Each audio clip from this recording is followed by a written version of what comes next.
billion people. You cannot take the demography of a tiny criminal population and extrapolate that onto regular law-abiding citizens who are doing nothing wrong and say that that is okay. What the city's argument basically is that the means justify the ends. No matter what we do, no matter who it hurts, if our numbers at the end of the day come back lower, then we are justified in taking away your rights and impeding on your rights. And I think that it's hard for me to understand how the city can make this argument, because you're on moral quicksand at that point.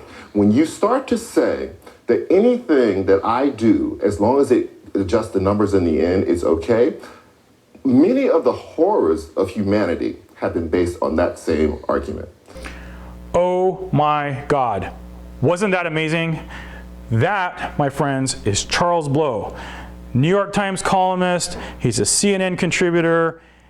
Does this guy know what he's talking about, or does this guy know what he's talking about? Let's watch that again, in fact. Billion people. You cannot take the demography of a tiny criminal population and extrapolate that onto regular law-abiding citizens who are doing nothing wrong and say that that is okay. Thank you, bravo, mwah. Mr. Blow. Finally, someone can explain the gun debate in a way that makes sense. You can't have the bad acts of a few bad apples, people who abuse a freedom. You can't use that to justify taking the freedoms away from a larger group. You just can't. He said it right there. I couldn't have said it better myself. Magnifique. I just, I love it. I love it. I love it. I love it. I love it. What?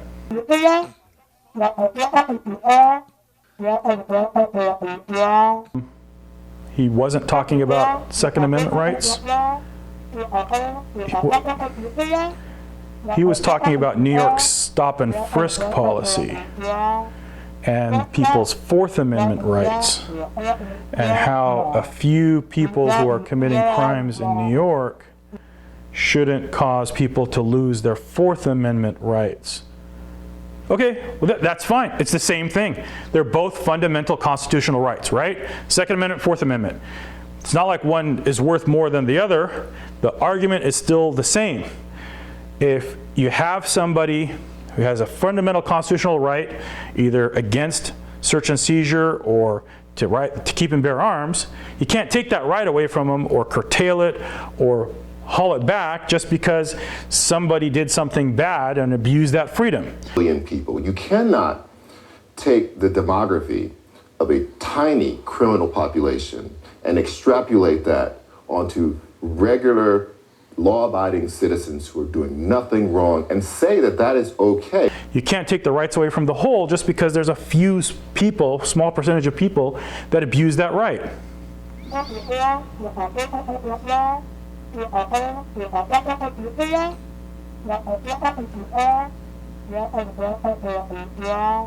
Okay. Well, what the hell does this guy think about the Second Amendment then? I think that I live in New York City. I don't see why anybody should have a gun in New York City. Personally, there are cops everywhere. Oh, come on, that was taken out of context, okay? No. He said you can't take away the rights of a larger group of people because of acts of a few bad apples. California has the strictest gun laws in the country. We've learned all too often crazed madmen and shooters don't abide by gun control laws. Right. Why call for more? Well, I mean, first I think you have to get a scope of the problem, right? So if you have upwards of 300 million weapons in this country, right? You have, in any given year, you have roughly 33,000 people who lose their lives to gun violence. About a third of those are homicide.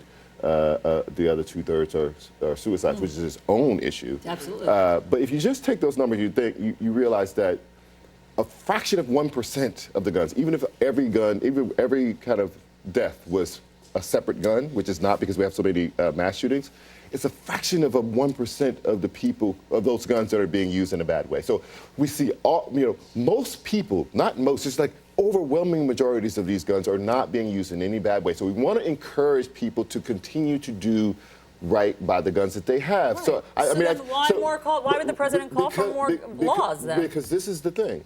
What we realize is that it only takes a tiny fraction, because we have so many, it only takes a tiny fraction of them to be used in the wrong way in order for them to wreak havoc on a community. So I'm so confused. Billion people. You cannot take the demography of a tiny criminal population and extrapolate that onto regular law-abiding citizens who are doing nothing wrong and say that that is okay. Why would the president call for more laws then? Because this is the thing. What we realize is that it only takes a tiny fraction, because we have so many, it only takes a tiny fraction of them to be used in the wrong way in order for them to wreak havoc on a community. So